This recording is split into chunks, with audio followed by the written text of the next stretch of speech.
Robert AWOL, the voice of the jungle, broadcasting on the DVC to all points unknown. If you're within the sound of my voice, you're listening to Welcome Home Podcast on the DVC.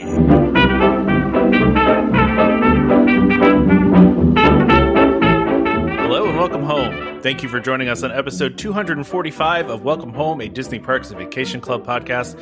I'm Tom. I'm here with Trevor and special guest host Brian, our old friend, I would say. Brian, you've been on our show. I've been on yours. I don't know if anybody else on the show has been on yours, but I've been on your show. But Brian's the one half of the DCL Duo, right? That you do with your wife. Right. That's right. Yeah, we are the DCL Duo. We are big Disney Cruise Line fans. We just hit Pearl status on Disney Cruise Line and only started. Is that the highest status you can get as Pearl? It is 25 plus cruises since 2018. January 2018 was our first cruise. Yeah, it's amazing.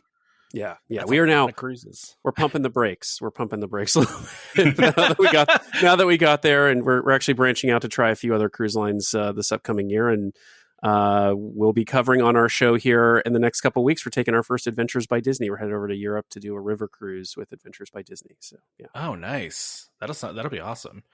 Yeah, I marvel at the amount of content you guys put out. It has it has gone from hobby to part-time job, yeah, but it's fun. We love chatting with Disney Cruise Line fans actually all over the world. We recorded this morning with someone from the UK, and I was talking to someone in Australia yesterday about their experience with Disney Cruise Line down under, and so yeah, we love chatting Disney Cruise Line with just about anyone who wants to talk about it.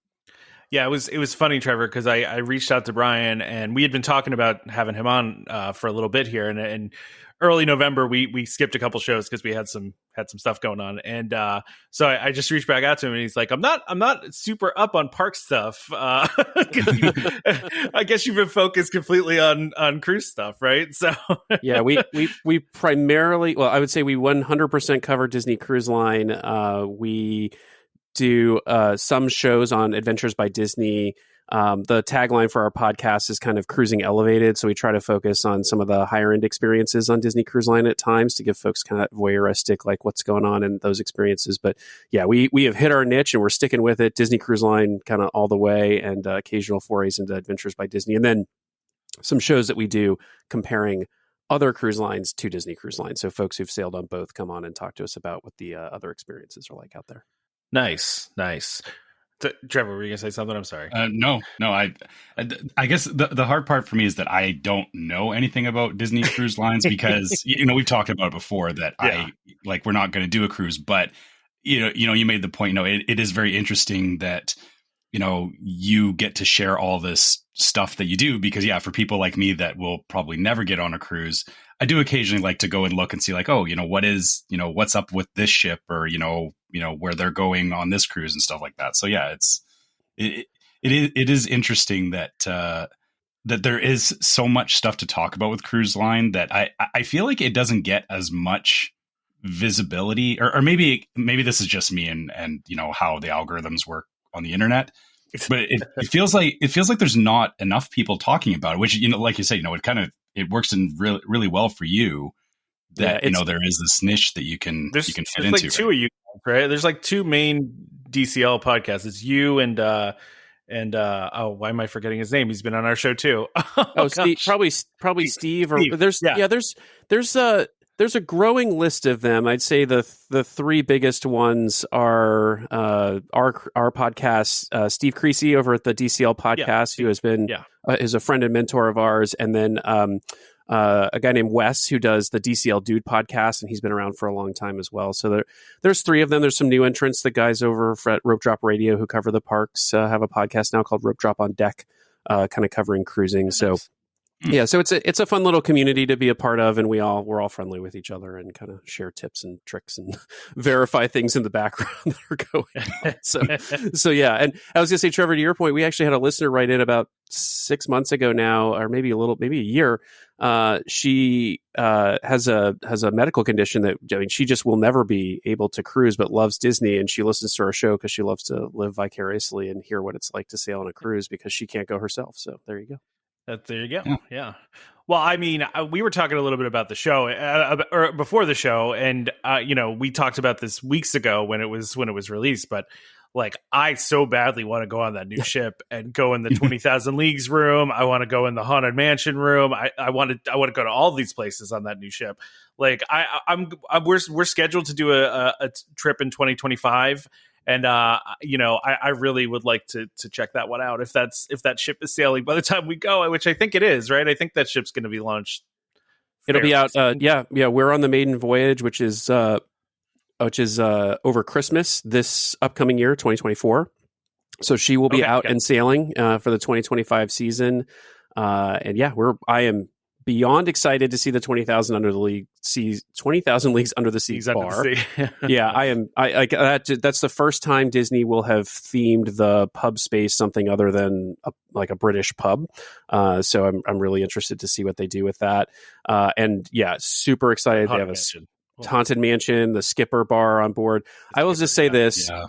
I will say this: these ships have been super divisive, and they've demoed a lot, or previewed a lot of experiences even on the Wish that then when they executed on them did not live up to kind of the previews they gave. So we're just all of us Disney Cruise Line fans out here are kind of fingers crossed that they fully execute on these experiences that they've been showing off coming up, because I think that will make or break some of these bar spaces and restaurants and things like that. So I'm assuming you've been on the Wish, right? I've seen mixed things about the Wish. Are you on the side of liking that? Because I've seen a couple people say it was one and done for them, which I was surprised by, because everything I've seen about it looks amazing. But I'm also not a Disney Cruise Line expert, so like Trevor. So Mm-hmm. Yeah, I mean, so we did a live show with another content creator, and our show is titled "In Defense of the Wish," I think, because we actually really like the Wish. I mean, I hear there's a lot of vitriol out in the community. There's people we've talked to who've sailed Disney Cruise Line for since the Magic came out in 1996, I think it was, who are like, I will never set foot on that ship. I've never been on that ship. I don't want to be on that ship. That sort of thing. And I hear that. I will tell them they should all realize that their love affair with Disney Cruise Line has an expiration date then, because Disney's not going to build ships that look like the old ships anytime soon. They're following the industry trend of bigger and bigger. But we love the Wish. The Kids Club on the Wish, one of the best, the best kids club in the Disney fleet, like hands down. Our son, if we went on one of the other ships, he'd go in the kids club for a while and be like, take me out. And we put him on the Wish. And he's like, can I stay like another hour? Is that okay? And we're like, have at it, my friend. Stay all day. Yeah. There are some fair criticisms of the Wish. I think storage in the staterooms is a real problem. And if they don't fix that for the Treasure, it's going to be even more of a problem, because the Treasure is going to be doing longer sailings. The pool deck people complain about a lot. I don't think the main pool area is bad. I think it's great. I actually like the tiered setup. I think there are some challenges that they're having with, folks with mobility issues. But otherwise, I think it does a really nice job of breaking up the crowds. The biggest complaint that a lot of folks have is that the adult pool area is awful. And I share their complaint, and they have not fixed that on the Treasure. It's very small. It's very remote. It's tucked away. It gets full quickly. So you're not getting, bigger areas for adult. They needed a bigger area, but unfortunately, in the way ships are designed, they're kind of locked into a design strategy for this, for these Triton class or Wish class ships. And so we don't see it changing. A lot of people have complained about the fact on most of the ships, there's a continuous promenade deck on deck 3 or 4. I get it confused. On the Wish, there isn't. It's you can walk back and forth on that deck, and then up a set of stairs for a brief period to another deck, and then up a set of stairs to go all the way out the front of the ship. But it doesn't take you back to the ship. So you can't run around the outside of the ship, which a lot of people missed. So, but gotcha. That's not changing. But I think the trade-offs are, a lot of really interesting and fun spaces on board, a grand atrium that's sort of unrivaled in the other ships, just beautiful decor and lots of really interesting guest experiences. So we really like it. Yeah. Yeah, it's interesting to me how polarizing that one has been, because I've seen people say that they don't like it, and I was like, oh, that's surprising to me.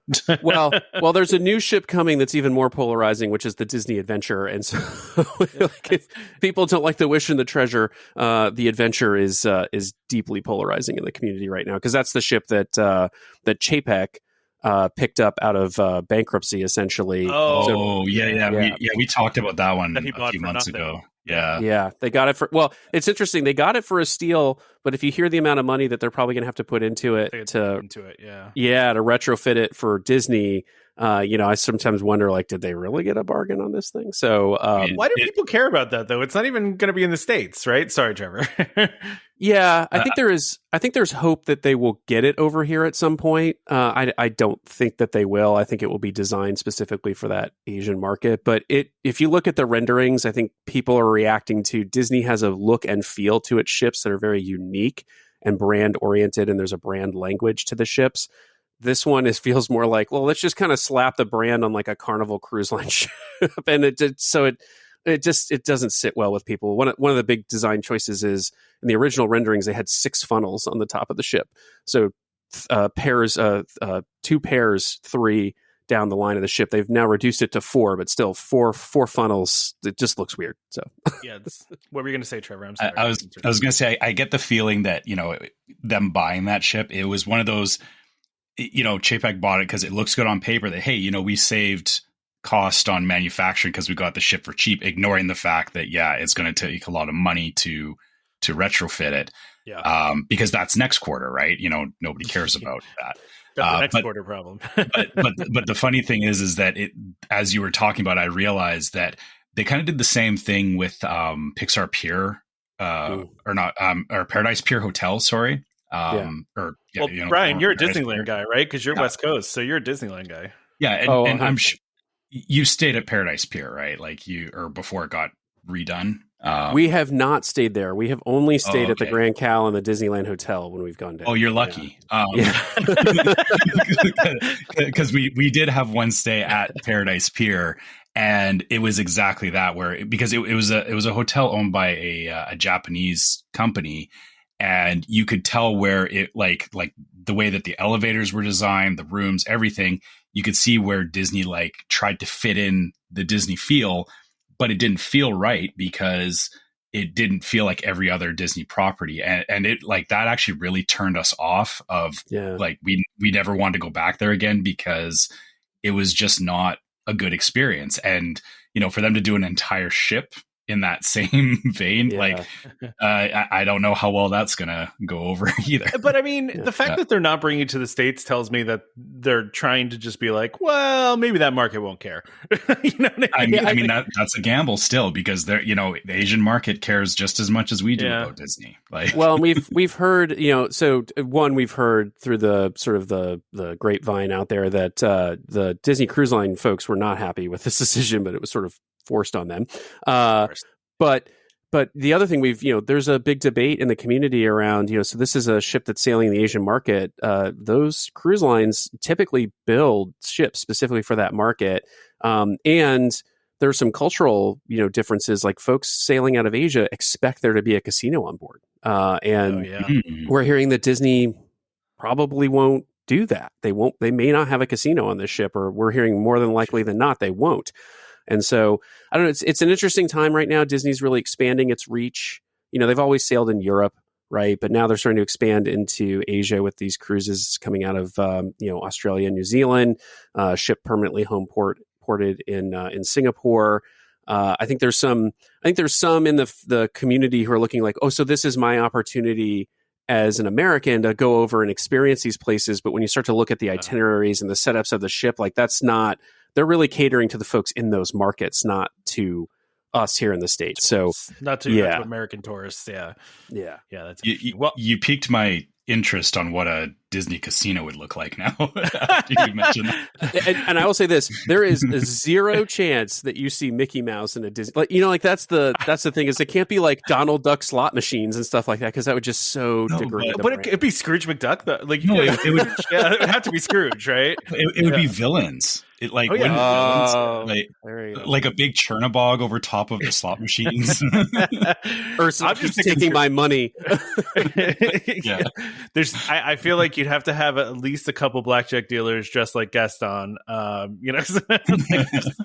Facilier is the cooler of the table. Oh yeah. Ooh, yeah. There you go. I was just imagining some sort of. This is a horrible thought process that we're going through now. I love this idea. I'm all about it. Let's do it. Yeah, they would never do that. I mean, Chapek might have done it, but I feel like Iger wouldn't. But, you know. Anyway, so I'm glad we got to talk about cruises a little bit because I know this is, your expertise. Not that parks and DVC are not your expertise, but I expressly disclaim any expertise in parks and DVC. We go a lot, so we know more than the average person. But yeah, we always tell folks on our show if you want information and news about parks or other topics for Disney, we are not your source. So, well, that's okay. We're not experts either. We just kind of figure it out as we go. So we strive to be as accurate as we can, but it's always with a grain of salt because sometimes we do say wrong things, but that's okay. But yeah, and I'm definitely before. I have not been on a Disney cruise yet. It is a Disney blind spot for me, and but we are planning on doing it. My daughter's only 5, right? And so we're waiting till she gets a little bit older, just because they're so expensive, and we want her to appreciate it, of course. So we're going in 2025 for sure. So I'm definitely going to come your way for advice when the time comes. So yes, I should have asked you both just really fast as I'm curious. And again, I think I mentioned off air, I'm behind in my backlog of shows, but did you all experience the first ship that Disney has ever decommissioned, which is the Halcyon? I will just say we went on that. It was one of our most amazing Disney experiences ever. So yeah. So that's good. Yeah. So you got to do the Star Cruiser. You did it like right at the end too, right? Or you didn't you do it before it closed? Yeah, we did it right before it closed. We got off the experience, and my wife, who is one of the most, I love her. She's one of the most frugal people. And she said that was worth every penny. And as we were in the pool at the Riviera, like the day we disembarked, she's like, let's see if we can find another date to get back on. That experience was so amazing. So I'm really sad it's gone. I'm sitting here surrounded by Halcyon memorabilia. Actually, I kind of went all in on that. But yeah, it was an amazing experience. I think it even outrivaled Disney Cruise Line, if I'm honest about it. Wow. I mean, I've heard that, right? Like I heard all the reviews that it was incredible. It's just like, I mean, it seemed like it was always destined though to like just not make it because of how small it was, and I don't know. Yeah, it's not sustainable, right? That's the only problem. Yeah. The comment I loved the most as they closed it was someone said, look, a company can be true to kind of profits, but a company can also be true to its brand mission. And companies sometimes make decisions in furtherance of their mission. And if Disney's mission is experiences that delight and bring magical moments and all of this sort of stuff, the Halcyon had that in spades. And so I think there was an opportunity for them to sort of step back and say, like, this is an experience that may not make money quarter over quarter, but it's a place where we can test new ideas, we can use new technologies in a small and controlled way, and offer guests kind of an experience that they're just not going to get anywhere else. But obviously, that was not the decision of the day under the leadership of Chapek. So here we are. Yeah. Here we are. It is unfortunate. I do think it's cool that they actually did it and they tried something like that because it was it was a big swing they took. I mean, that's a huge swing that they took. They essentially invented a new category of hotel. I mean, that didn't really exist before. And so to take that kind of swing, and you also have the problem too, though, just of, you have Star Wars fandom, but it is limited, right? Like eventually you're going to run out of Star Wars fans. And of course, it was so expensive that you have Star Wars fans, and then of those Star Wars fans who can afford to do it, right? So it's population's almost a little limited, but I mean, I will just say this. Last thing I'll say on is I think it was a failure of marketing on Disney's part, because one of the things they did that was really nice is it's more like 48 hours of dinner theater. That's what it's like with a Star Wars theme. And when you got on board, they would tell you, like, you don't need to know anything about Star Wars, right? Like this is like, yes, this fits in the canon somewhere, but it's not like you have to get everything right.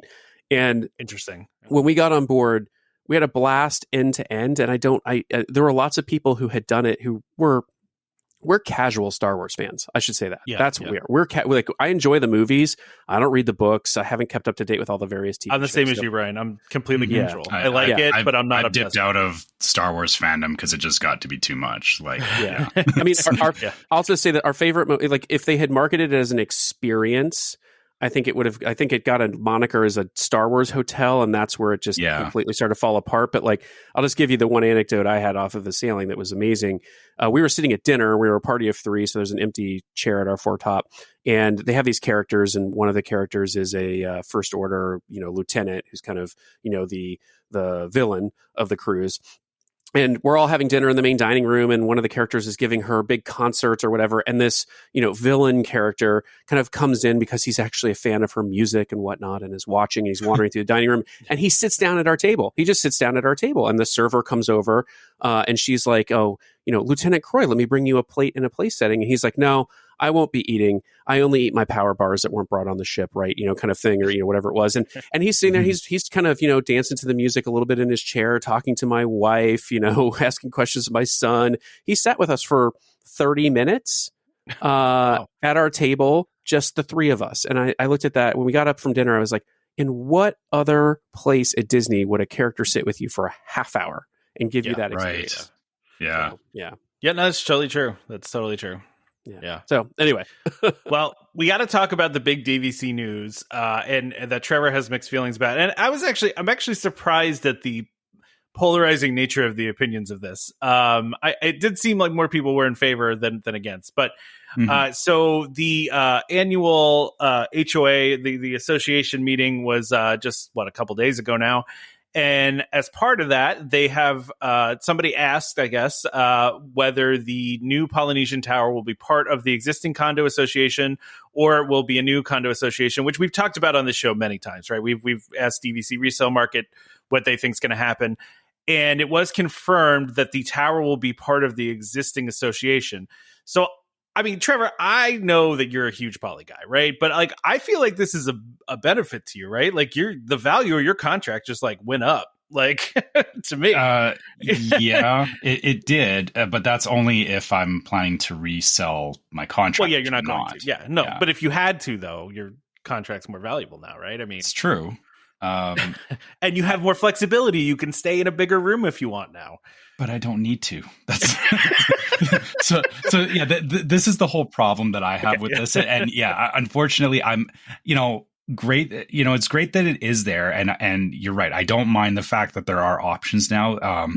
I think at the most, in the future, I may look at a 1-bedroom, but my family's small. We only need the studios. Like, we don't need to go up to a bigger room, right? As your son gets older, though, it might be nice to have that separate bedroom, don't you think? Like, but I mean, we've traveled enough, and the way the poly studios are set up, they've got like the 1.5 bathrooms. So like, we have, there's enough space in the studios that, like, I get what you're saying about, having, private space and all that, but we, as a family, like, we can make use of the studio as it is.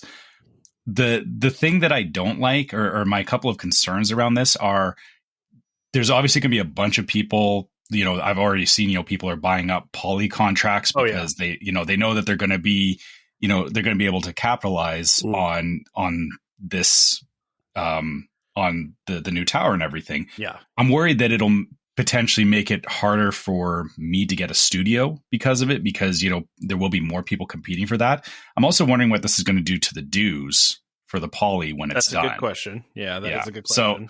So I'm not against it. This is where my mixed feelings come in, is that, I'm like, yeah, it's good that they're giving more options to the poly, because it did definitely need it. I agree that, we were missing the 1-bedrooms and the 2-bedrooms. But I'm worried what what impact that's going to have, like, for stuff, like I said, the dues and stuff, because, like, for me, I found that nice space where, like, the poly, I have enough points. I know what to expect from it. And this is kind of shaking it up a little bit. Right. So we'll have to wait and see. Do you think the addition of, so I see in the notes here that they're adding like the Duo studio concept from, or Tower studio concept into the new tower at Poly.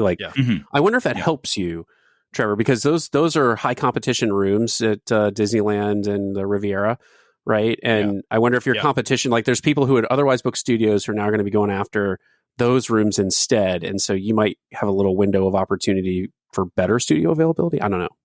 I also think there's point. There'll be a shine on the new building for a while though too, right? So people are going to want to stay at the new building and not at the old buildings, right? Like you're going to get a lot of that too, I feel like. Yeah, I guess that's good too, because people don't know the secret of Moorea, that it's like it's the best building because of how close it is to the TTC.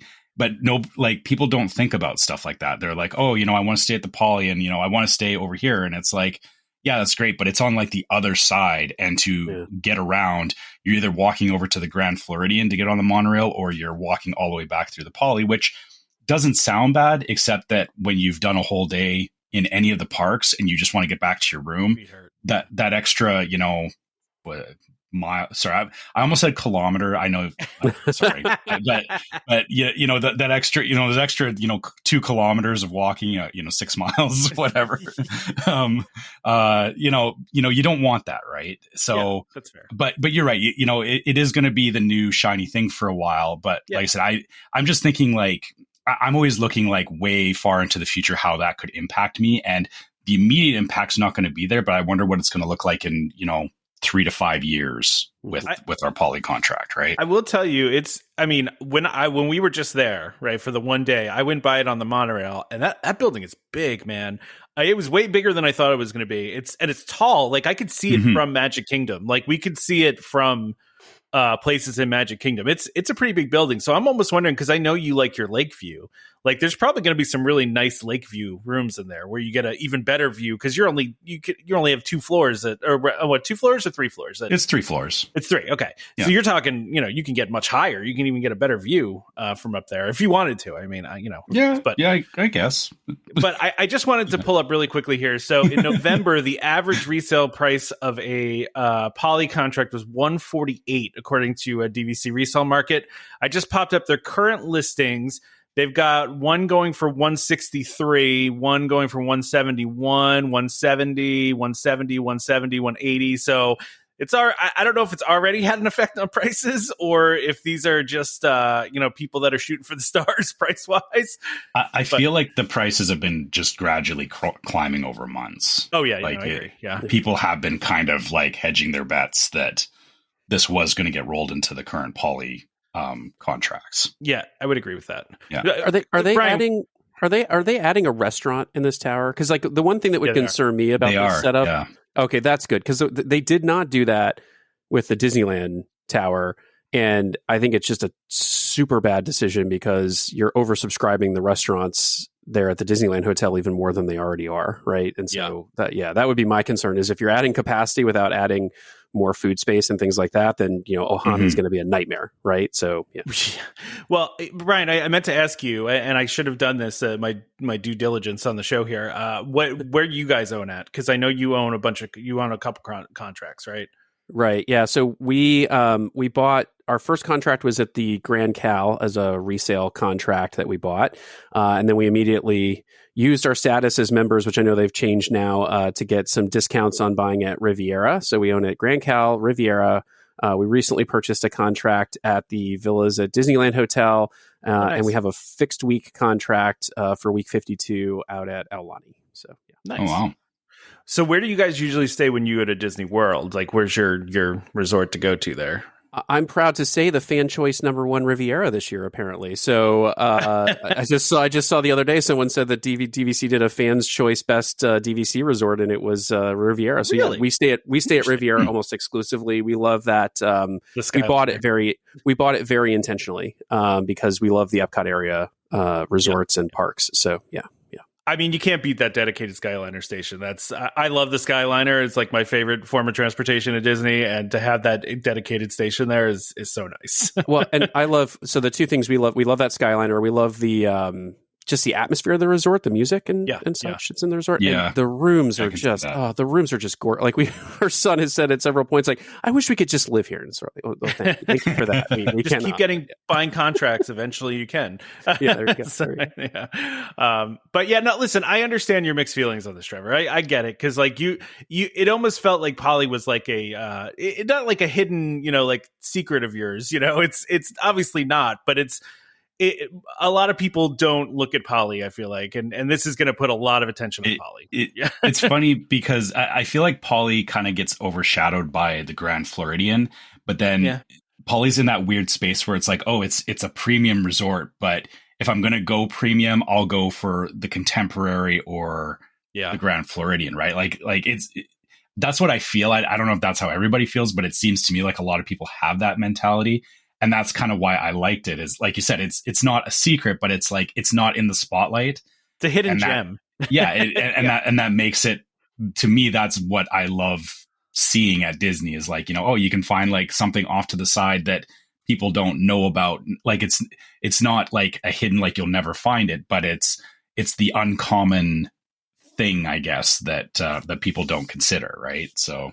Yeah, and so our friends over at DVC Resale Market have said that with this announcement that they're saying that they could see demand for Polynesian contracts surge, potentially driving average prices upwards towards $160 per point or higher. Which right now, like I said, the last month it was $148. The last time it was $160 was November 22. So just about a year ago it was at $160. So I mean, it's not all that far off from where it was, but it is going to be interesting. I wonder how that's going to affect right of first refusal as well. Like this will be an interesting conversation, I think, with Derek in a couple of months as to how much Disney's buying back contracts. Because I would assume that they're going to want to, they're going to be offering up new contracts, right? So people are going to be able to buy direct to the Poly again, which. That's a whole, like I said, there's a lot to this. It's really more complicated than I initially thought. Have they said anything about, I assume there's not going to be resale restrictions on the new tower, especially since it's part of the contract. Yeah, since it's part of the since it's part of the existing association, there won't be the resale restrictions. So, which I think is the biggest benefit of this, right? Yeah, it's going to make it really attractive to people looking to get in. Riviera is the only one with resale restrictions at this point, right? Like Disneyland Hotel too, right? Yeah, I thought Disneyland Hotel has it too. I thought Disneyland Hotel had the same restrictions. I will have to go back and read my contract. I mean, it doesn't matter. The thing is, I assume, Brian, you have no intention of selling. No, that's the thing. Yeah, right. So you don't really care about that. But that's why when everyone was complaining about it, Riviera, I was like, I don't care. I'm not. If I get to a point where I'm not using it year to year, I'll rent the points so that someone else can stay there. Yeah, exactly. Trevor and I. So when Trevor and I were down there together a couple years back now, and we walked through Riviera. I've not stayed at Riviera. Is one of the ones I have not stayed at yet.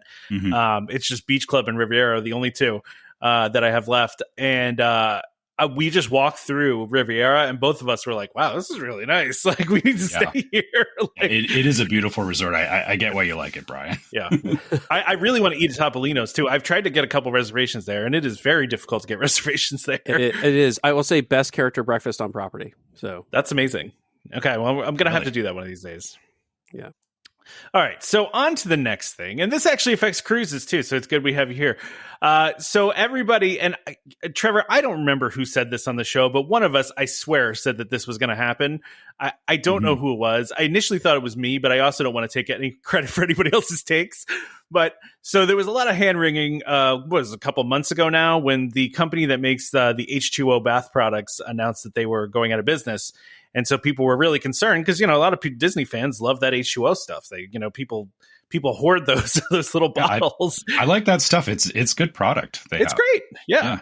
And they have, the different scented ones that kind of match the resorts and all that stuff. Like, and that's always been a big thing. And so when it was announced that it was going to be discontinued, people were freaking out, right? Because, oh man, what's going to be replaced with? So it actually turns out that, again, this is another piece of news that came from, this is not necessarily DVC news, but it came from the Condo Association meeting. The vice president of resort operations said basically that Disney bought the rights to the formula for the H2O products and is now going to produce them themselves under the Disney Resorts brand. So H2O lives again. Yeah. I mean, I think it's exciting. I mean, it's funny because in our Discord, people were saying, well, they're going to try to sell this stuff in stores now. And I'm like, they could. They probably, I mean, they sell it at the parks and stores. Yeah. They sell it on Shop Disney, but I mean, like, Disney's got partnership with all the major retailers. They could probably sell it in Target if they wanted to. People would buy it. Yeah, you know, I wouldn't be surprised if you start seeing it. Yeah. So I mean, I don't know which kind of. Go ahead, sorry, Brian. No, I saw this story, and my first reaction, maybe a bit controversial, was what Disney chooses to spend money on right now is really fascinating to me. Just from the standpoint of bought the formula for some soap. These are legendary things amongst Disney fans, though. These are I think that this tells me that they listen to fans and that they care about the guest experience. I think they care about the guest experience when they care about the guest experience. If that makes sense. No, but I mean, they probably could have gotten free soaps, right? They probably could have gotten a deal with Suave, and then Suave. Yeah, they could have. They could have partnered with another company and just moved on, right? They could have had the Coke deal, right, where they don't pay anything for the product, and they just get which may or may not be true, but I mean, I'm sure they could have done that same thing and been official supplier of soap at the Disney resorts and cruises and stuff like that, and probably gotten it really, really cheap. And instead, they bought this beloved brand and and decided to do it themselves. I don't know. I think that that's a good thing, but I get what you're saying. I think it's a good thing. It immediately struck me that this is what we're spending the money on right now. There are other things these parks and resorts need, and we're buying soap formulas. I mean, I'm sure in the scheme of things, it's it's a rounding error. Yeah. But at the same time, I was just that's how it struck me. By the way, I am team H2O all the way. We used to have a full stockpile of H2O product. Now on the cruise line, right? I mean, it's like the parks and resorts. We've got the pump things and the showers. So unless you bring your own thing on, you're not taking any of it home with you. Or unless you can buy it in the gift shop on board. Yeah.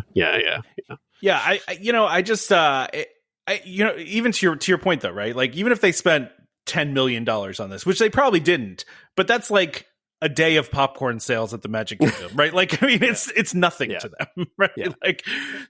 And for them to continue producing it, I'm sure they already have existing producers that make stuff for them. I'm sure this is they paid very little for this to continue doing this, and it probably makes sense for them to bring it in house. I mean, it's probably going to be a little bit cheaper for them, I would think, in the long run, right? But yeah, I don't know. I mean, when I first saw the news that H2O was closing, my immediate thought was, I bet Disney canceled their contract, and that's what's shutting down this business. So apparently I was wrong there, but yeah. They just sold it to Disney. Basically. Yeah. I feel like, that, Iger saying, that they're investing money into the parks. Maybe this is part of it. This is part of the $6 billion. This is what they $1 billion of the $60 billion went towards shower gel. We got soap. we got soap. Look at it. Listen, guys, we don't have a new land, but we got the H2O formula. let them eat soap. Let them eat soap. I bet they got it for a song. This company went under completely, right? So they probably got it for nothing. I don't think I saw the products anywhere else except, I mean, sure it was, but I just Disney was the only place I ever saw this stuff. So yeah. I'll be honest. I thought, I didn't realize that it was a separate company for a long time because, like you said, I only ever saw it at Disney. So I just thought it was Disney's brand. I didn't realize that it was a separate company. Yeah. Which I mean, that says something, right? I think they made the right choice in, the company probably realized that it wasn't sustainable for them anymore and, figured why not sell it to Disney, right? I'm just picturing the factory in some far-flung location that is making H2O gel products and Disney ketchup, separate lines, right? Or we hope, right? Yeah, we hope right next to each other.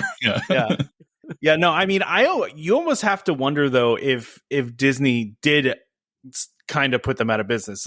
I could see Disney having an exclusivity agreement with them saying you only sell your product to us and nowhere else.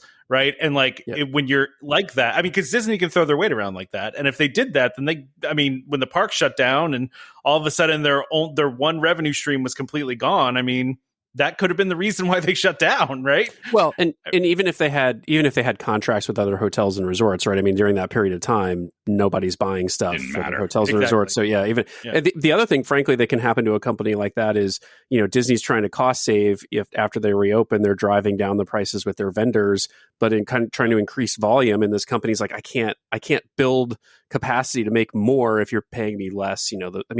There's all kinds of business dynamics that could have happened here, but yeah, absolutely. Yeah. All right, Trevor, why don't we go ahead and do our ad, and then we'll get into this. It's funny because some people thought the DVC Fort Wilderness Cabins were canceled, but we've got more pictures. We got new pictures. So, and we got permits and all that stuff. So let's do our ad, and then we'll talk cabins.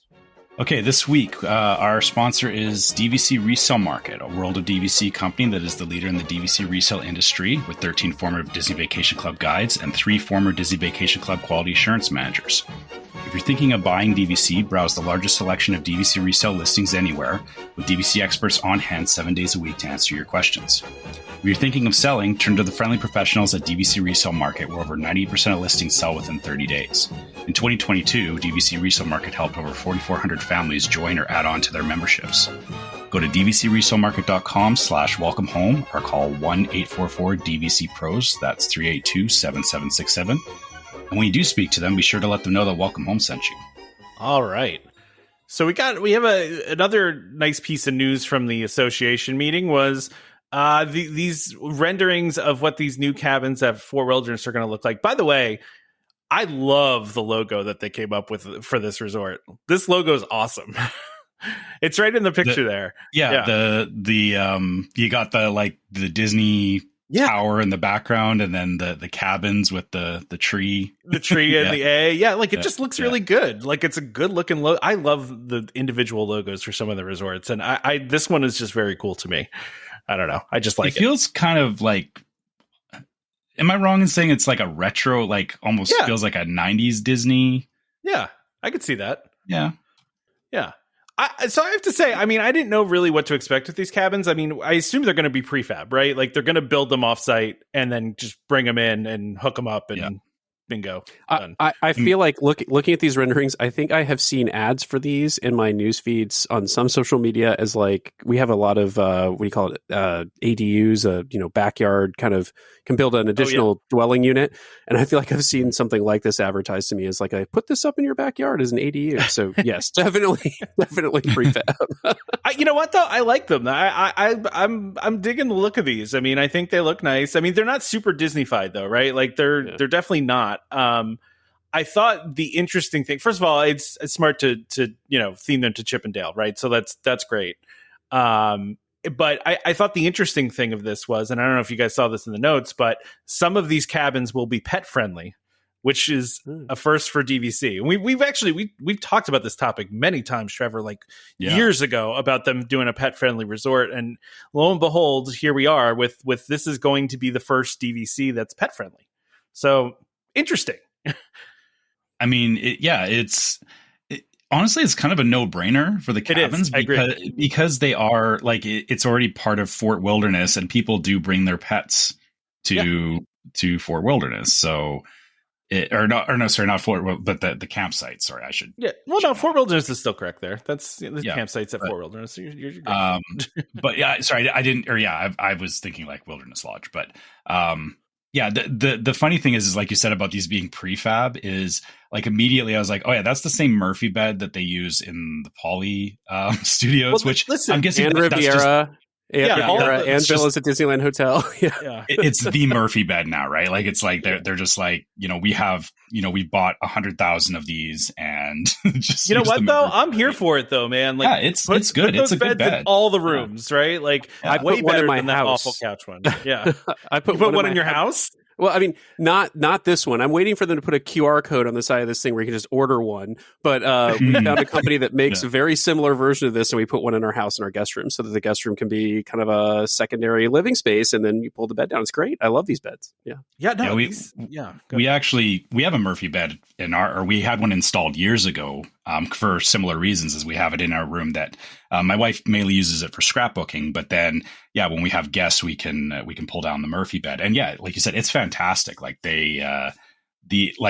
we like the one at Disney's for the same reasons, is that it's it keeps the space very very multifunctional. Which the one thing though about I guess it kind of makes sense for the cabins is I felt like the cabins had a lot of space to them, and it's do they really need the Murphy bed? But I guess the assumption is that if you're staying at one of the cabins, it's not there's not just two of you staying there, right? It's usually a larger group. So this also too, just looking at this picture, it looks like there's bunk beds in that side room. I see a ladder. I think. Oh yeah, I thought that was actually like I thought that was the master, but yeah, I was thinking for some reason that there was like a barn door there that slid out, and I thought that was part of it. But no, you're right. I think it makes more sense that that's probably bunk beds because the cabins have the bunk beds. Yeah. Well, and it says it sleeps 6, but it also says there's a separate master. So you would think that would mean that the bunk beds wouldn't be in the master, but I don't know. I mean, listen, 6 people, I mean, they don't look huge, but they also don't look small. But I feel like 6 people would probably be a little tight in this space. I think you'd have to really like the people that you're with to be with 6 people in there. And also, by the way, they're saying projected opening summer 2024. The fact that they don't actually have any done yet, I mean, there's going to be hundreds of these. Like, that's going to be, they're going to have to put these in pretty fast. Well, they may, I mean, to your point, they may have a lot of them built off site and just sitting and waiting to be sort of trucked in. Yeah. Yeah, they're going to do what they did with the Contemporary, except it's they're not sliding it into the frame. They're just going to drop them in and hook up the plumbing and the electrical and be done with it, right? Like that's you're going to see videos of these on trailers on the highway. 100%. Guaranteed. People are going to be like, oh, here's the cabins coming to Fort Wilderness, right? Yeah, exactly. Yeah. They look pretty good though. I mean, if I don't like camping, and this is not camping, obviously. So this would be if I wanted to, quote unquote, rough it a little bit, then just a little bit, obviously, because this is really not that roughing it. It has air conditioning and such. At least I assume it does. But yeah, no, I would maybe check this out at some point. I've always kind of wanted to stay at Fort Wilderness. It just kind of has a vibe to it, It's a different kind of place. Now, as I'm looking at this a little more, there's a lot of windows. Like I just noticed that like there's a lot of lighting. I hope that they're going to have, because the windows go all the way around, right? Like there's those upper windows. Yeah. I hope that they have blinds figured out somewhere, because like for me personally, like when I want to go to sleep at night, I want it dark. I don't want to have like any light coming in or anything. I'm wondering how they're going to do that. Well, I guess we'll have to wait and see, right? Yeah, we'll have to wait and see. All right, anything else about the cabins? Let's go. Can we talk about EPCOT? Let's talk about EPCOT. Yeah, I'm ready to talk about EPCOT. I always love talking about EPCOT. Let's talk about EPCOT. Okay, first of all, I don't know if either one of you have looked at any of the videos, or I watched the live stream of Luminous on the first night, and I liked it. What? You know me, I didn't. You didn't, yeah, because you don't like spoilers, right? And I'll be there in February. I'm not watching it ahead of time. I really liked it. I don't like it as much as Illuminations, but I don't know if there's anything I would like as much as Illuminations. And I was also still holding out hope that drones were going to happen, but that didn't happen. But it could someday still. I appreciate the fact that they've learned the lesson of Harmonious and that they move the barges in and out every day, which is great, because as much as I liked Harmonious, I didn't love the Stargate that was sitting in the middle of World Showcase every day. Nobody liked the Stargate. Nobody liked the Stargate and the tacos. Nobody liked those. So, and remember initially they were like, oh, there's going to be water features all day. You're not going to notice it. And then like every time I went, there was no water features going. I don't know what was going on there, but listen, I liked it. It combined some of the elements of I've watched videos of World of Color. I've not seen it, in person, but it's almost like they took the World of Color stuff and like put it on barges and did a mini version of it. It's definitely not as big, obviously, as that, and it's much further away. You're not really that close to it. But I mean, there was some really cool fireworks things in it. There were some really cool pyrotechnic effects. The music, I think, was really well done. I liked it. I liked it a lot. I'm excited to see it in person. But I have to tell you guys, I don't know if you've seen any pictures or videos of nighttime and World Celebration. Yes, man. It looks incredible. I can't wait to check that out. I've talked enough now. You guys can talk. I did not watch any videos. What caught my attention were people who were actually saying they preferred, and I never got a chance to see it, but the prior show at EPCOT, not Illuminations, but EPCOT Forever. EPCOT Forever.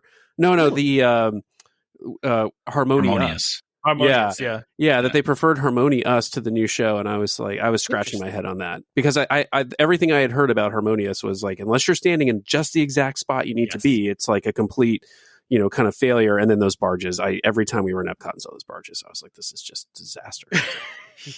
Well, and that was the problem they solved with this new one too. Like, because the great thing about Illuminations was that you could watch it from anywhere, right? And they didn't do that with Harmonious, and I think that was a big mistake. And true, because to your point, you could really only get the full effect of that show if you were standing in front of the where the screen was on the Stargate, right? Like that was the only time you could get the full effect of the show. This show, they don't have it like that. They have made it once again like Illuminations, where you can see it from anywhere and get the full effect of it. So, which is great. And I also love too the Spaceship Earth. The lights on Spaceship Earth also interact with the show as well. So during certain parts of the show, the Spaceship Earth does things with it too, which is very cool. Well, I thought it wasn't just Spaceship Earth, but I thought it was all the lighting. It's all of it. World Celebration. Yeah, it's all synced to the show, which that makes me wonder. Like, I know you watched it, Tom. Yeah, but I didn't get the full effect. Yeah. That's what I'm thinking, and that's kind of my thinking around like wanting to go and see it myself in February.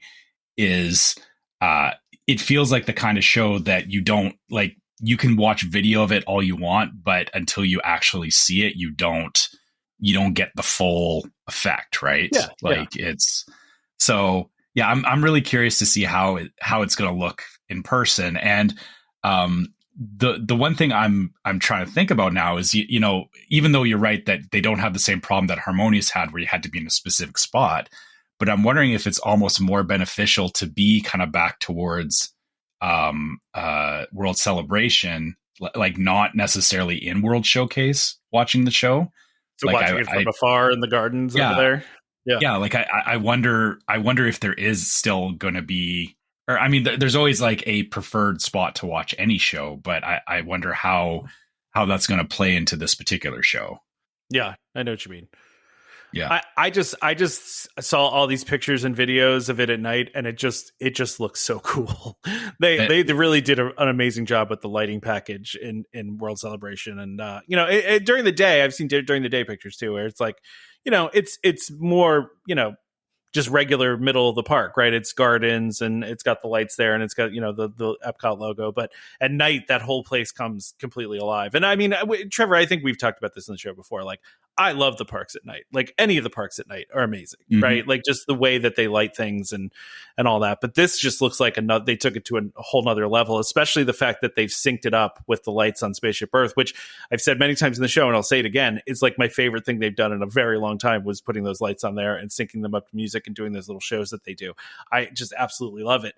And so the fact that they also have made the lights in the front of the park go with it, as well as in World Celebration, where everything is all synced up. I mean, it's just awesome. I think it's just they did a very good job of honoring, I think, old Epcot, right? Like, and while also moving it into the future, And they cranked the light up floor up to 100 too. Which, I mean, which is all I really wanted from the whole thing is, they took out those fiber optics that were in the floor on the one side there. And I'm so glad that it's back, but even bigger, right? Like, agreed. That's, I feel like we'll be just standing in Epcot at night, just looking around. Like, that's what you want, right?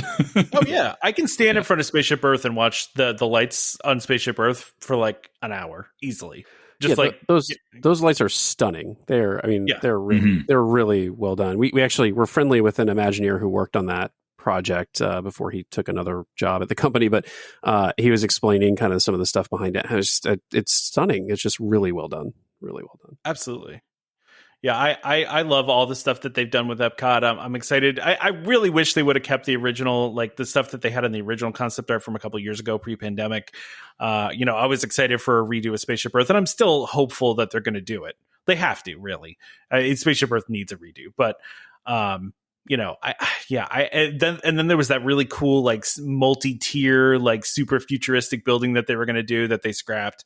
But I mean, I think what we've gotten from it is still pretty good. And I think the stage that they're building and you know all that stuff that is going to be a nice addition to the middle of the park. And I'm excited to see Moana too. Actually, I'm excited to see Journey of Water. I've actually heard from a lot of people, even like some of the more cynical Disney blogs, that it's really well done and feels very Epcot, because it's very much edutainment, which is, you know, the old school of Epcot. So yeah, anyway. I hope if they do redo Spaceship Earth, they keep some of the original show elements, because it has been instrumental in educating my son on why Wi-Fi is not a right. So that's funny.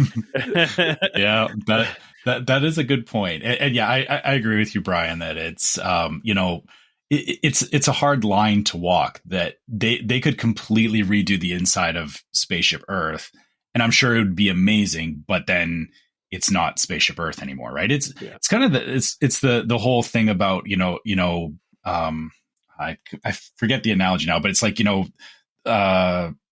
if a boat keeps getting replaced board by board, is it still the original boat after every piece has been replaced? Like that's kind of the problem, right? Is that, you know, you want them to do it, but then you also, it's like, hold on, don't touch it too much, right?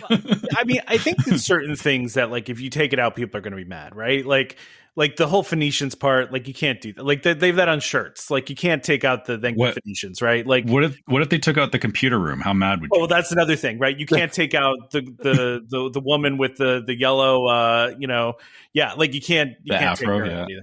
Yeah, I think they could just put a laptop in her arms and condense the whole computer room down and open up a world space for new exhibits there. So anyway, I highly disagree with that. Well, listen, you got to have the spinning tapes and, you know, all the blinking lights and all that. You can't take that out. But, you know, I can't explain to my kid otherwise. It's kind of a fair point, though. Like, so if you do this to Spaceship Earth, which I tend to agree, like, let's update the ride but keep some of the original show elements, like.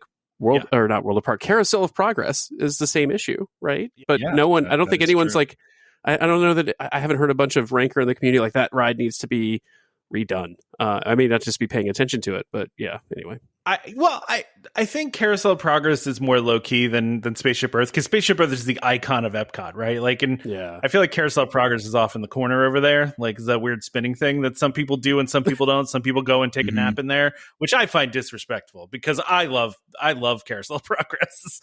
I mean, to be fair, it's completely gone in Disneyland now. So. Well, yeah, that's true. But listen, I'm just saying it's one of those things that I feel is classic Disney. But you're right, though. It does need to be updated. They've done little updates here and there, but that last scene is fairly out of date at this point. They could really use a redo on that. And listen, maybe that's one of the things they have, you know, in the hopper. That and, you know, redoing Figment and redoing Spaceship Earth. Like, let's hope those are the things that they're going to do. I just hope that they can find room in the soap budget to do these things. I was going to say, it goes back to my comment about they chose to buy a soap formula rather than redoing some rides. But yeah, anyway. Yeah, we were going to do Spaceship Earth, but we had to buy that soap formula. Those people made out like bandits then. Yeah, they did. Yeah. They did, the soap formula people. Yeah. So listen, I like I said, I'm a big fan of what they've been doing with Epcot. I really feel like they've been trying to be retro with it. You know, we're not going to get back to like the like super educational stuff that they did like at the Wonders of Life Pavilion back in the day, and you know, like the Communicore stuff and all that. Like Epcot's a different park now than it was then, but you know, I like a lot of the things they've done, and I like I said, I liked Luminous, you know, but I like pretty much most of the shows I've seen at Disney. I liked Rivers of Light too, and nobody liked that show. So, but anyway, go ahead. Yeah, I was just going to say, I think it's, you know, it's not that there's ever been an awful show like that at Disney. I think there's just varying levels of, you know, some are better than others, but yeah. I mean, I do want to take away, so like the educational aspects of Epcot that persist, I think are still really great. Like my son, we went on the Living with the Land, you know, boat ride, and as we're going through, he picked up on the very same thing that I picked up on when I was like, that hydroponic stuff is really, really fascinating, right? He got super interested in wanting to learn more about it. And so, yeah, I hope they don't I hope they don't retheme everything, if that makes sense. Like, I think there's value in some of this stuff. So yeah. Listen, if they get rid of Living with the Land, I think we all are going to riot. So there will be a revolt if that happens. Yes. Like, no, just don't touch it. you can't get rid of Living with the Land. I will personally picket that ride. I will go down there and I will tie myself to one of the plants in the ride until so they cannot take it down. Not that there's any rumors that they would ever do that. I would be surprised if they got rid of Living with the Land. That to me is it's Small World, right? Like that's Epcot Small World. It's honestly one of the few attractions that they don't need to touch because it's kind of stays relevant just through the nature of what it is, right? Yeah, 100%. I mean, I think it's interesting to think about Spaceship Earth from the standpoint of might they make a return to the old model of Epcot where you had corporate sponsorships? Because you could imagine someone like Apple turning half of that ride into like one giant advertisement for all that they've done for the world kind of thing. So, yeah. the back half is just talking about like, and the iPhone 4 came out this time. Have an Apple store opened right at the base of Spaceship Earth, and plenty of people forget those cords they need. They have a display of a potato powering an iPhone. It's like you stick with potato clocks. That seems like a bad idea. It's weird because I feel like Disney, we talked about this before. I feel like they've been both getting away from corporate sponsorship and also leaning into it. Like they have certain things that are more sponsored, but like the rides themselves, like they've been dropping sponsorships. I feel like left and right on those. With the exception of like Splash Mountain, they had Ziploc for a little while there, right? Like that was a recent one. Yeah. But outside of that, like they got rid of the one on Spaceship Earth. When actually Tron is sponsored by Enterprise or something. Oh my gosh, Enterprise is like, I've noticed their ads more and more in the parks when we've been there. So we saw it at Tron, and then we saw it at Disneyland in Radiator Springs. If you walk between Radiator Springs and Avengers Campus, there's like, bus style bench ads for Enterprise rent-a-car as you walk by. Interesting. I'm like, must have quite the deal with Disney. I guess, yeah. Okay. Well, anything else about Epcot we want to talk about? I'm happy with all the new stuff, man. I'm pumped. Yeah, I think I need to just wait until I go there and see it myself, and then I'll have a lot more to talk about. But I'm good. That's fair. That's fair. I put this topic on here for you, Brian, because this is news that just came out on Friday. So Cruise Critic named Adventures by Disney and Disney Cruise Line as best for families in its river cruise category and ocean cruise categories. So. That's not surprising, I guess. They've ranked number one quite a bit, right? I think they come in pretty consistently as number one for the family cruise line. It's usually big news if for some reason they get, a number one slot in another category. I think last year or 2 years ago, well, it could have been 2 years ago, at some point in recent memory, they got ranked like best ocean going cruise line or something like that one year, and not just for families. And so, and that's always kind of interesting, especially to us, because I'm like, does it have that kind of broad appeal? The criticism we hear most often is price and, some other things. And, to be perfectly candid, there are definitely places that Disney Cruise Line is falling behind its competitors in terms of some of its onboard offerings. But I look, not surprised to hear they're the best cruise line for families. We cruised Royal Caribbean earlier this year with my son. Now, I will say he loved it. He loved Royal Caribbean Cruise Line. I hated it. Didn't hate it. I did not enjoy it as much as he did. Yeah, we're giving it another go here this year for his spring break, just because the pricing on Disney Cruise Line is getting so out of control. We could sail the same week in a similar category of stateroom on Royal Caribbean for half the price that we were going to be able to sail on the Fantasy. It wasn't even on the Wish or the Treasure. And so we're going to give him one more try, but he loved it. He loved all the activities on the private island. He loved the fact that they had an arcade on board, which Disney Cruise Line doesn't. He actually preferred the kids club because it had a lot more kind of structured activity as opposed to kind of chaos with structured activity. So he really loved it. So, I think that's their main competition in this family cruise line category, but those kids clubs on Disney Cruise Line are hard to beat. So, yeah. Okay. Well, and Adventures by Disney up there too. So you're about to do an Adventures by Disney. So we have heard nothing. I mean, amazing things. So we've had several guests on our show who've done Adventures by Disney. I think listening to someone talk about a river cruise is what got us to book the cruise that we're going on. And we've heard nothing but amazing things about the Adventures by Disney experience for families. I think the differentiator is that, so like for river cruising, for example, they contract with another cruise line company called AMA Waterways in Europe, which is a fairly kind of higher end river cruising brand on par with like a Viking Cruise Lines there in Europe. And, but they have ships that were specially built for the partnership. And so on a lot of river cruise lines, a room will sleep a max of 2 people. And that doesn't really work, if you're a family. And so on the river cruise boats that Disney is partnering with AMA around, they have rooms that will sleep 3, right? Which is huge if you're a family of 3, not having to buy 2 rooms on a river cruise as opposed to just 1, right? It certainly helps things out. And then the other thing they do, right, is, river cruising or even adventure vacations where you're on land, like, it's a lot of like walking around and seeing sights and going to museums, which is stuff that the adults are really interested in doing, or, wine tastings. It's a lot of stuff, seeing sights that, kids are going to be like, this is like so boring. Right. And what they do with the adventure guides is the adventure guides will peel the kids off from the adults and go do some like scavenger hunt activity at the museum, or, hey, while the adults are wine tasting, let's go do this arts and crafts project over here. Right. Kind of thing. And so it's that sort of like built in, like, they don't have a kids club, but they sort of make their own kids club wherever they are and try to keep things interesting for the kids.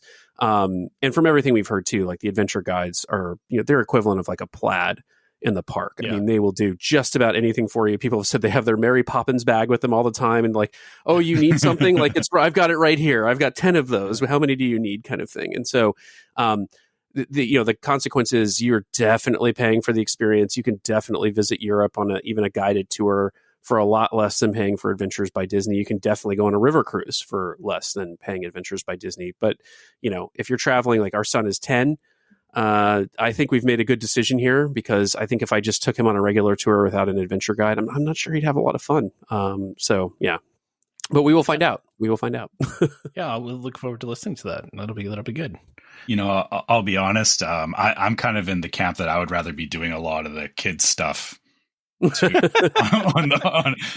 an Adventure by Disney sounds fun, because I would be in it with my son, like my son's a little bit older than yours, but like, I want to go do the fun stuff. I don't want to do a wine tasting. I want to go do the scavenger hunt. I don't want to do the museum either. I'm not a museum guy. Although I will say, we have heard through the grapevine that there might be kind of a Adventures by Disney may be kind of reducing its offering a little bit here in the near future, just, kind of culling out the adventures that haven't been as popular traditionally. I don't know what that means, but I don't know what that means for the future, but they're still going to be offering them. I have a suspicion that what's really going on is they do a lot of adventures here in the US, like go to a cowboy ranch in Montana, or they have a couple of different ones here in the US.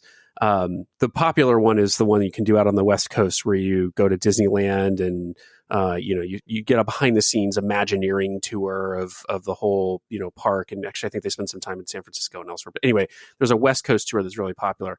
I have a feeling some of the other US based tours are far less popular as compared to Americans with families who are looking to travel to, say, Egypt or China, or someplace like that, where planning the vacation is difficult.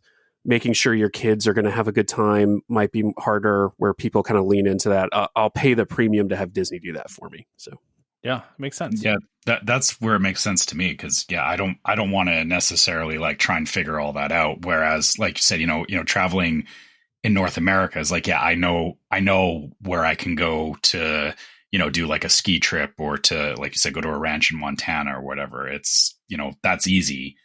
But yeah, if I wanted to go to Egypt, I would personally rather, let Disney figure it out for me if they offered something like that. Yeah, absolutely. Yeah, absolutely. All right. So one of the other things on here, and I'm impressed by this, by the way, do they always, I'm trying to remember if they've done this in the past or if this is a new thing, but Disneyland has just kind of come out and like given you all of their events for the year and the dates. Like, I feel like this is surprising to me, I mean, maybe I'm wrong. Maybe they do this every year. I don't remember them doing it before. These have always been, or I shouldn't say always, these have been a thing for a long time. Just the date. I feel like they usually don't announce the dates ahead of time this far. Yeah, I don't remember seeing like a clear calendar of like when all of these things start. But I guess it's just kind of, or I guess the way I approach is, whenever we happen to show up at the parks, we just go with whatever's going on, right? Yeah, you don't make special trips to go to Season of the Force for the Star Wars thing or Pixar Fest. Like, you're not making a special trip for that. Maybe for Christmas or for Halloween, but I wonder if this is a constant. So I will say two things about this. One is we go to Disneyland quite a bit. So California Adventure is basically turning into EPCOT from a festival point of view, right? Yeah, I would agree with that. Yeah, the breaks between festivals are getting shorter and shorter, and I'm waiting for them to add in a few more, so it kind of becomes a year-round thing, almost like they have at Epcot, where the short breaks in between. But I also looked at this and I went, I bet they're doing this to try and attract more people from outside of the local area to come to Disneyland, like plan a vacation here because we have these events going. Yeah, because I don't think a lot. I don't think a lot of people who don't visit Disneyland regularly know about some of this stuff that happens every year at about the same time. And, would they be swayed? Like, would they be swayed to come to Food and Wine Festival at Disney, which, something we kind of plan around now. We're like, oh, we definitely want to make sure we hit up Food and Wine because it's also typically the time of year they bring back the original Soarin' ride to Disneyland. And so I think knowing this stuff is out there is fantastic because I think it enables people to say, like, I'd actually like to see that. And now I know when it starts and when it ends and when I need to be there to do it. So, yeah. Yeah, no, I agree. I like that they do it because we kind of been noticing lately that they've been, I don't want to say they've been scheduling things last minute, but they've been at least announcing them not that far in advance, right? Like, and maybe that's just a function of them getting it back together after still trying to get back to full operational, excellence that they had before the pandemic. But I mean, it's just interesting to have all of these dates way ahead of time like this, so you can know that the holidays start at Disneyland at November 15th, and they have this Coco thing from August 23rd to November 2nd, and Halloween August 23rd to October 31st. I mean, like, we don't know these dates for Disney World yet, right? Like, those, they haven't announced any of that for Disney World. So the fact that they're this far out ahead of it is pretty amazing, I think. Yeah. Yeah. I wish they would do this for cruise line, if I'm totally honest, because right now, Disney's only about 18 months out with its cruises, and other cruise lines go 2, maybe even 3 years out, depending on the cruise line with their itineraries. But the other thing Disney does is you'll book a cruise, and then 6 months later, you'll find out, oh, it's a Marvel day at sea, or, a Pixar day at sea, or it is going to be very maritime. Like, you kind of know if you cruise enough when that stuff starts, and so can plan accordingly. But they don't label the cruises up front with some of these special experiences. And I think it would change people's, it might change people's behavior. They may book a different cruise because they really want to experience a Marvel day at sea. And they just don't know going in if that's the right cruise to be on for it. So anyway. That makes sense. Yeah. I feel like that's a bit of a double-edged sword too, right? Like I agree that, knowing all of these things further ahead is great for those of us that, are planning a year out or further. But I can also see where Disney doesn't necessarily always want to be that specific about things that are going on because, it's like Moonlight Magic events, right? Like when those get announced, some people do specifically plan around those, but like for me, it would be like, am I going to shift an entire trip just because of a particular event? And again, that's just specifically talking about going to Disney World. And because of the fact that for me, it is an international trip because I'm coming from Canada and it is a lot more expensive. I have to wonder if Disney doesn't necessarily want to force that kind of demand on because that's what happens, right? Is, if they force it, great, they've got rooms booked up, they've got people booked in for things, but it does actually kind of detract from the overall experience for some people because, not everybody is looking necessarily, 18 months out. And sorry, I'm speaking specifically from a Disney World kind of view. I get what you're saying, Brian, that, for something like a cruise, if you're planning that far out, you definitely do want to know these things because you're locked in already 18 months out that you're going to do a cruise, right? Yeah. So yeah. So I get that, but I can also see why, like, for something like I can see why for Disney World that they don't necessarily want to do that the same way that they're doing it here at Disneyland.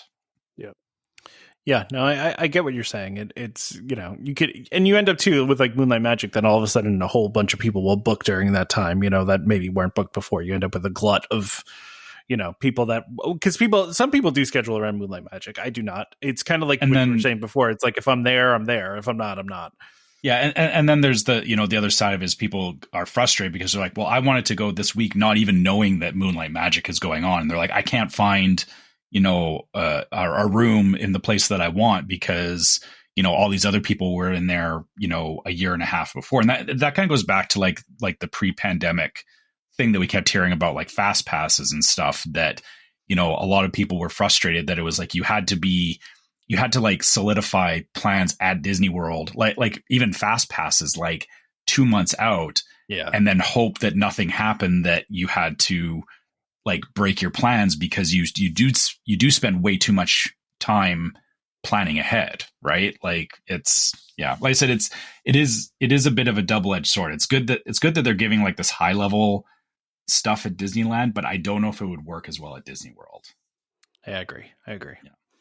I'd say it this way. I just wish that Disney would be a little more predictable, maybe the wrong word, because I think they are predictable. But if you don't know that, right, if you haven't been enough, you don't know the predictability. Time. Yeah. Like you get caught off guard by it. You're like, but I wanted to do that thing, and now I can't do that thing. And, you know, so yeah, I wish it would be a little bit more predictable, like release dates for things consistently, you know, that sort of stuff. So, Yeah, it's sometimes. I mean, I know they kind of operate this way, but it almost feels like Disneyland and Disney World are like not from the same company, right? Like they do things they do things differently, you know. And it's almost like they're not under the same umbrella. And listen, you to a certain extent you have to do things differently, right? Because Disneyland's a whole different beast than Disney World, right? There's different, you know, customer set, there's a lot of different stuff there, right? So like you do have to cater more to a different audience there, but and you know, also just the size of it is different too. I mean, like, you know, operating Disney World is operating a city, right? So it's a whole different kind of scenario. But so it's funny how these things are different sometimes between the two parks, where Disneyland's coming out here and announcing all their dates, and like we know nothing about what's happening in Disney World at any time this next year, right? Except for maybe Festival of the Arts, I guess, right? Yeah, I think we know Festival of the Arts and Start of Food and Wine. I apologize, farts. Yeah. Mm-hmm. Yeah. Brian, I call Festival of the Arts farts. I put it in our show notes when we talked about it the last time, Trevor, and I don't think anyone noticed because no one mentioned it. I called it farts in the show notes. I'm really there's a merch opportunity for you there, Tom. So yeah, right? Yeah, we need to get something in the store for yeah. That's a great idea. Disney farts, yeah. Disney but then you like put in really small letters next to the F. You put festival. Then, right. Very tiny writing. Yeah, just very tiny writing. Yeah, as small as you can get it. Yeah. So immature. Anyway. So Damon talked about this on Damon's little mini show that he's doing. But so I just wanted to briefly talk about it and then we can wrap this up. Unless there's anything else you guys want to talk about, if there's any news items that I missed of the week. But I just wanted to mention, so as it's funny because I thought these Storyliving communities were one of those things that Disney was going to announce and just like not do. You know what I mean? Like it was just like a cool concept idea and they actually weren't going to execute on it. But this stuff seems like it's actually happening. And so they have their Storyliving community opening, that they're building now in California. And now they're going to be doing one in my state of North Carolina, actually right down the road from Damon. So Damon's very excited about this. He's already been trying to get me to go in with him on a place, even though they haven't even started building yet. So it's like we can split it, you know, we'll just split it. But you know, I'm excited that they're doing this kind of stuff. Whether I will buy a place here, I don't know, but I will certainly look into it when it does come to fruition. And it looks like it's going to be in a really cool area, and I'm sure they're going to give us more details about it as we go here. But it is interesting that they've done, they're doing California and they're doing here in North Carolina. So it'd be interesting to see where they do these things next. Funny that they're not doing it in Florida, but I guess they don't really need to do it in Florida. I don't know. You wouldn't think they need to do it in California either, but I'm rambling now. they have done it in Florida. It was called Celebration, right? And they also have Golden Oak. Isn't Celebration already a thing? Yeah, they did. You're right, but Celebration was kind of a failure. I mean, right? It's not. But that's what I worry about, because when I saw this get announced, my two immediate thoughts were, again, really, this is what we're doing? But okay. But two, you did this with Celebration, and they sold it, right? I mean, they basically sold it off, right? And I'm looking at these going, are they going to end up having to do the same thing? They're going to build out kind of the skeletal structure for this community and get some things off the ground, and then they're going to realize we're not really a company that's in the business of doing outside of timeshare real estate. Right. And so we just need to let this go and sell it off. I don't know enough about this that maybe these are actually being managed by a different company, that sort of thing. And I'd be curious, has anyone said anything about pricing for this stuff? Is this Golden Oaks, or is this something? It's a good question. It's a good question, because if it's Golden Oaks, I don't know what the floor is at Golden Oaks, but I mean, at one point it was 1.2 or 1.4 million. I actually laughed because they sent me an invite one time, and I was like, how do you think I have this much money, Disney? Just because I come here a lot and spend money, you think that I'm gonna be interested? But no, they really haven't said, right? So the 4,000 units at this one, but I don't think they've given a range. So I don't know. You kind of hit on something there, Brian, that, as I've said previously, that I'm always kind of thinking way far ahead on these things. And so I equate how these storybook places are going to eventually come to be is, so here we have, so I live in Canada, and we have some communities where they'll build a private lake and community center and all that, and it's managed by a homeowners association. But what happens is that the builder will build it, and they'll run it for the first 5 to 10 years after the community is built. And it's written into the contract when you join into the community association that it's it's going to be run by this company, and then they, exactly what you're talking about, they do sell it off to another company that kind of becomes the long-term homeowner association. And the thing about that is that it is a bit of a mixed bag as to how it actually plays out, because some of the communities, it's been the people who took it over, they're still maintaining it. It's a really nice community. And I'm living in a community that's been like this now we've been here for 20 years. And it's fine that we don't have any issues, but I know there's other communities where they have had issues with how the association spends the money and this kind of stuff. And the problem that I think about is that, a lot of people are going to be leveraging the fact that this is a Disney community. And again, once you get past the initial, Disney is running this, and then when Disney hands it off to another partner down the line, are you going to have somebody that's well, but this is a Disney community. Yeah, I know we don't spend any money on this, or we haven't maintained this, but it's a Disney community, right? It seems it could be a bit of a trap in the long term to buy into one of these things. I mean, I'm not saying that it's a bad thing, but it is a bit of a gamble that, I don't know, I would want to take something like that on moving into a community like this, right? You could end up with some brand damage, to your point. You could. Yeah. I just want to point out, by the way, I clicked on the link for Cotino for the one in California, and it does say upper 1 millions to lower 2 millions. Is that all? Yeah, that's all. But I also want to note too, it says pre-sale appointments for the initial home release are now full. So not only are they $1 million homes, but they have high demand already. Well, and I would say this, in the California housing market, that doesn't surprise me. I'd be curious what it looks like in North Carolina, right? I know North Carolina's got a robust market, but I'd be curious if that price point comes down there. And I guess, Trevor, you hit on something there that I think is super important for me. I look at this and I go, okay, so Golden Oaks has a value proposition around it, right? Like you're on Disney property, you get perks at Disney, right? Like all of that sort of stuff. So it's really about like, I want to go live at Disney. This is like what is the difference between living in one of these communities and say like the Villages in Florida or a similar kind of retirement? Like what is the quote unquote Disney difference? What's going to make it different and compelling? Because it feels like, we're going to have world-class food. Well, so are all these other communities, right?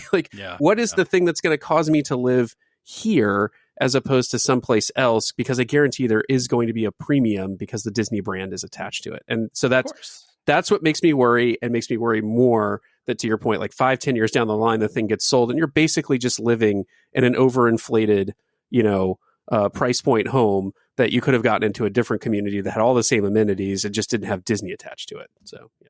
Exactly. Yeah.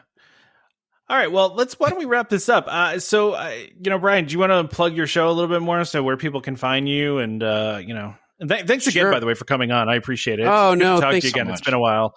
Yeah. I should have said it up front. Thank you for having me on. So you can find my wife and I were the DCL Duo. You can find us anywhere that you listen to podcasts. We have a small but growing YouTube channel at youtube.com/DCL Duo. And we're on social media everywhere except Instagram as DCL Duo, all run together. But on Instagram, someone had that name. If you're listening to the show, please reach out because I'm trying to get that name. But we are DCL_Duo on Instagram. But that's how you can find us. And we could put out 2 shows a week, sometimes 3. This upcoming week, we got 3 shows coming out, all about Disney Cruise Line with occasional forays into Adventures by Disney and comparing other cruise lines to Disney Cruise Line. So, yeah, head on over if you want some tips on Disney Cruise Line. Yeah, definitely. You guys do a really well produced show. So that's check them out if you want to learn about DCL, because they're the place to go for sure. So. Well, and thank you for saying that. You are definitely one of the shows I listen to for my parks news and my DVC news.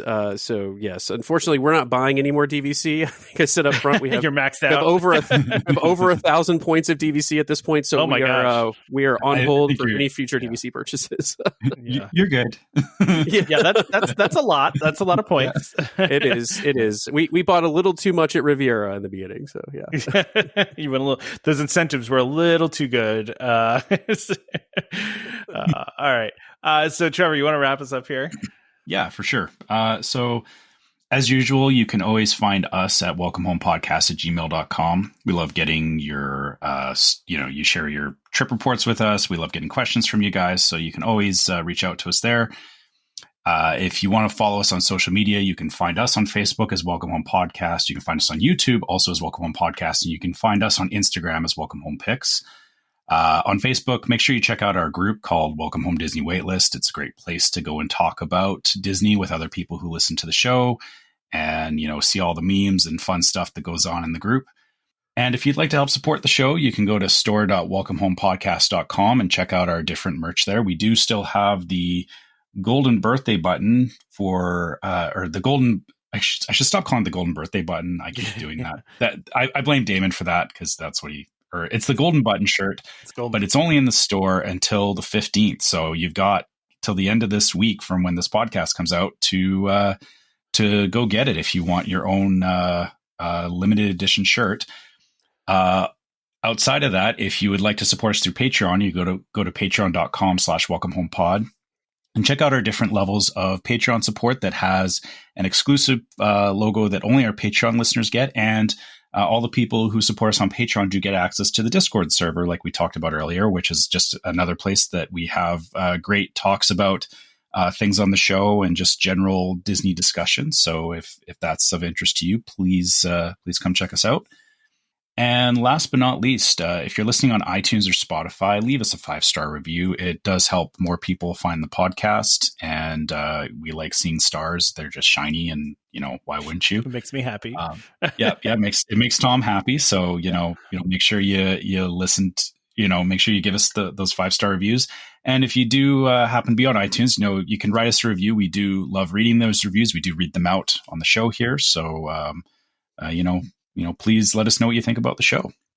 I got a couple of shout outs here, Trevor, before we finish up. So I want to start doing a meme of the week because I feel like the meme game has been good lately.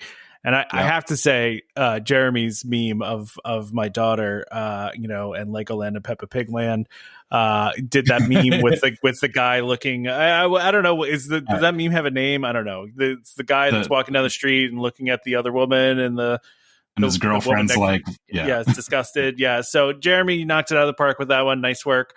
I do also want to read 2 emails we got. So we got an email from Logan, who is 11. And said, I love listening to your show, and I think you're one of the best Disney podcasts out there. Y'all are so funny and bring the magic of Disney alive. I always enjoy starting off my week by listening to your podcast on the way to school. I wish this podcast had a new episode every day, but that would be hard and would burn the anticipation. And it would be hard. Yeah, that would be tough. But, Logan's also wants to be on the show at some point. Maybe we can make that happen, Logan. And Logan said, I would be happy to help. I have lots of knowledge about the parks and know lots of good secrets. Did you know the original MGM Studios was on a massive hidden Mickey from above?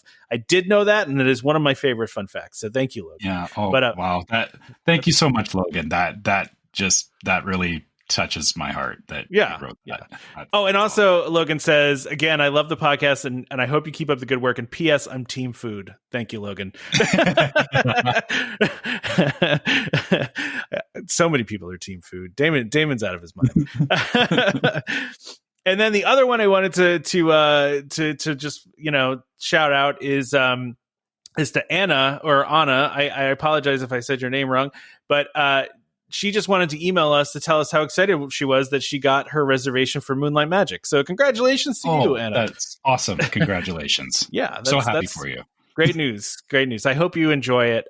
Should be a fun time. So definitely let us know how that one goes. So so I just wanted to read those couple ones out. I was a little bit behind on emails because the past couple weeks have been a little crazy. So thank you guys so much for writing into us. We really appreciate it. We also appreciate the reviews too when you do reviews. So and also, the other thing we appreciate is for subscribing to Welcome Home Podcast. So please do that so you can be reminded every time we release a new episode. Find us on Apple Podcasts, Google Podcasts, Amazon Music, TuneIn, Stitcher, Spotify, YouTube Music. Just about any place you can find podcasts, you can find us. Just a reminder to our listeners, Welcome Home Podcast is for entertainment only. We are not employed by the Walt Disney Company. As such, all opinions we express on the show are our own.